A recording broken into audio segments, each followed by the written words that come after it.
एक और अहम खबर, बीजेपी के कौमी सदर जेपी नड्डा ने बिहार में इंतखाबी तशहीरी मुहिम की शुरुआत कर दी है। पटना पहुंचने के बाद उन्होंने पूजा से तशहीरी मुहिम का आगाज किया। बिहार असेंबली इंतखाबात के मद्देनजर सियासी पार्टियों की सरगर्मियां तेज हो गई हैं। आज बिहार के बोधगया में पहला इंतखाबी जलसा होगा और इसी से जेपी नड्डा खिताब करेंगे।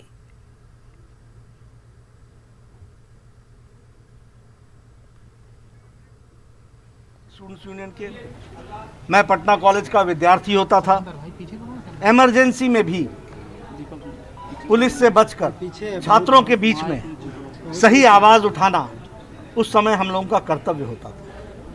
और जब जयप्रकाश जी को अरेस्ट कर लिया गया था तो हम लोग यहाँ पीछे आया करते थे और इस स्थान से ही प्रेरणा लेते थे, ताकत लेते थे। मुझे याद है जब मैं यहाँ खड़ा हूँ तो ये जो स्थान है, जो आपने मुझे तस्वीर दी, वो तस्वीर यहाँ की है।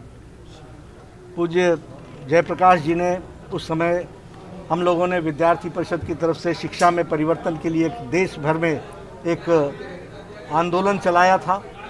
उस यात्रा की दीप जला करके शुरुआत पूज्य जयप्रकाश नारायण जी ने यहाँ पर की थी। मैं यहाँ इसलिए आपको लेके आया हूँ कि मेरे साथ बहुत से यादें जो मेरी आंखों के सामने है वो आपके साथ आज शेयर करना चाहता हूँ।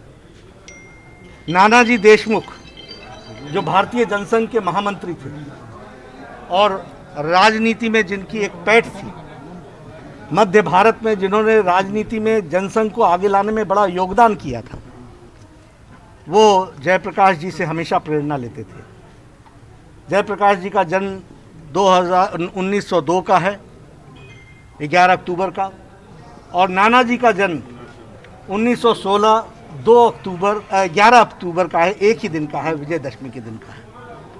मुझे याद है कि 1977 में नानाजी देशमुख यहाँ जयप्रकाश नारायण जी के पास आए थे और यहाँ एक मंच लगा था इस तरफ, जहाँ जयप्रकाश जी के साथ उन्होंने मंच साझा किया था और जयप्रकाश जी से वो आशीर्वाद लेने आए थे और जन्मदिन की बधाई देने भी आए थे। उसमें उन्होंने यहीं से ऐलान किया था कि अब मैं एक्टिव राजनीति से अपना संन्यास लेता हूं और मैं सामाजिक जीवन में जाऊंगा। मैं उसका चश्मदीद गवाह हूं क्योंकि उस कार्यक्रम में एक विद्यार्थी के नाते मैंने भाग लिया था।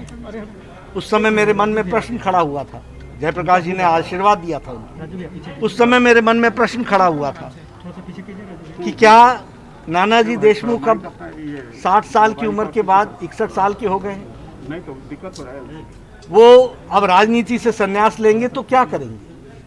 हमें नहीं मालूम था कि नानाजी ने अपने राजनीतिक जीवन से बड़ा कद और बड़ा योगदान उसके बाद के जीवन काल में दिया और उन्होंने जिस तरीके से संपूर्ण क्रांति को विषय को लेकर के जयप्रकाश नारायण जी का आशीर्वाद लेकर के गांव में परिवर्तन करने का काम पकड़ा और ग्रामोत्थान का जो विषय उठाया, उसके लिए उन्होंने अपना जीवन समर्पित कर दिया।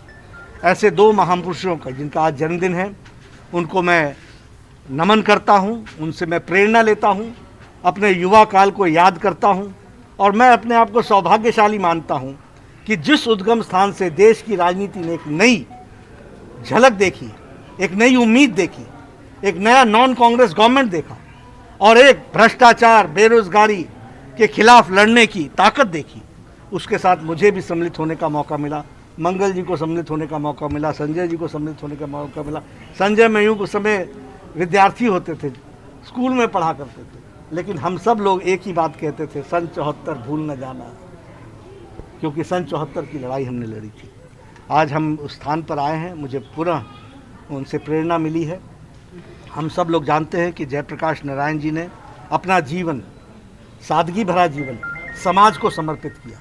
कभी सत्ता के प्रति उन्होंने अपना वो नहीं झुके और नहीं सत्ता से झुके, ऐसा व्यक्तित्व था उनका।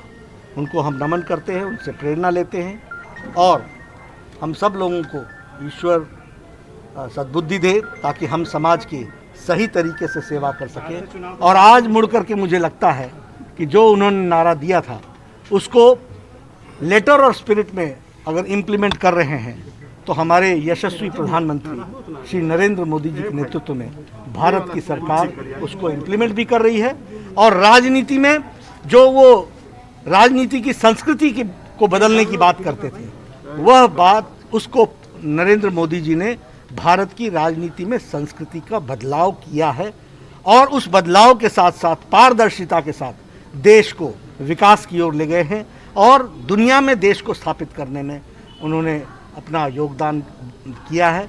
हम सब लोग उनके साथ मिलकर जयप्रकाश नारायण जी की आशाएं, नानाजी देशमुख की आशाओं को और अच्छे से आगे बढ़ाएंगे, यही संकल्प है।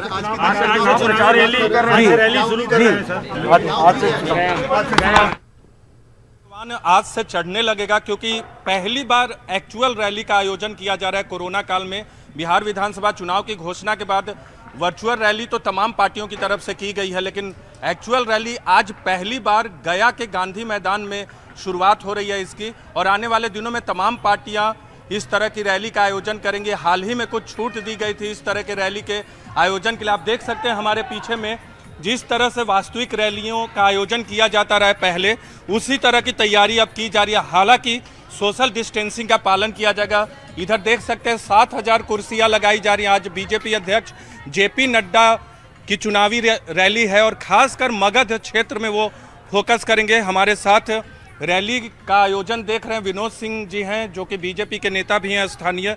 विनोद जी, किस तरह की तैयारियां की गई, क्योंकि आप लोग के लिए बहुत खास मौका होगा कि पहली ऐसी रैली चुनाव के दौरान हो रही है। ऐसा है कि मगध में आने वाला जो चुनाव है 12 तारीख के बाद, जो 28 तारीख को चुनाव होगा, उसकी तैयारी हम लोग पूरे जोश शोर से शुरू कर दिया है।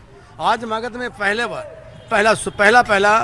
है, क्या तैयारियां की गई हैं, कैसे की हैं, कुर्सियां कितनी लगाई गई हैं और क्या पालन किया जाए? हम लोग यहाँ पे 7,000 कुर्सियाँ लगाए हैं और मगध से सभी मंडलों से हमारे कार्यकर्ता सप्तऋषि के लोग यहाँ आने वाले हैं। कोरोना को लेकर क्या तैयारियां की गई हैं? कोरोना के लेकर तैयारी यह है कि सभी गेट पे सैनिटाइजर और मास्क का लगा करके लोगों को अंदर करना है और सोशल डिस्टेंसिंग बना करके लोग बैठेंगे। और इस बीच हमारे जो राष्ट्रीय अध्यक्ष हैं वो आएंगे और मगध से ही, मगध के धरती से अपने विजय पताका का शुरुआत करेंगे। हमारा मगध जो है सो कुल मिलाकर के 26 सीट में 26 सीट जीतने का हम लोग काम करेंगे। मगध में कुल 26 सीटें। उधर दिखाना चाहेंगे आपको कोविड-19 के प्रबंधन के लिए, कोविड-19 की वजह से चुनाव रैलियों में अब जो जमीन पे रैलियां होंगी उसके लिए किन किन दिशा निर्देशों का पालन करना होगा। आप देख सकते हैं मास्क पहन के तमाम लोग आएंगे, सामाजिक दूरी का पालन करना होगा, सैनिटाइजर जगह जगह रखे गए हैं, थर्मल स्क्रीन से सबकी जाँच होगी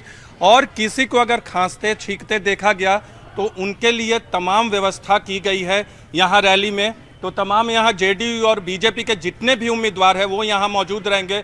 बीजेपी के तमाम बड़े नेता यहाँ मौजूद रहेंगे जो बिहार से हैं। तो आज पहली बार गया, जो कि मोक्ष धरती के नाम से जानी जाती है पूरे भारत में, वहाँ से बीजेपी अपनी एक्चुअल रैली की शुरुआत बिहार विधानसभा चुनाव के लिए करने जा रही है। कैमरा पर्सन नसीब सिंह के साथ नीरज कुमार, न्यूज़ 18 इंडिया, गया।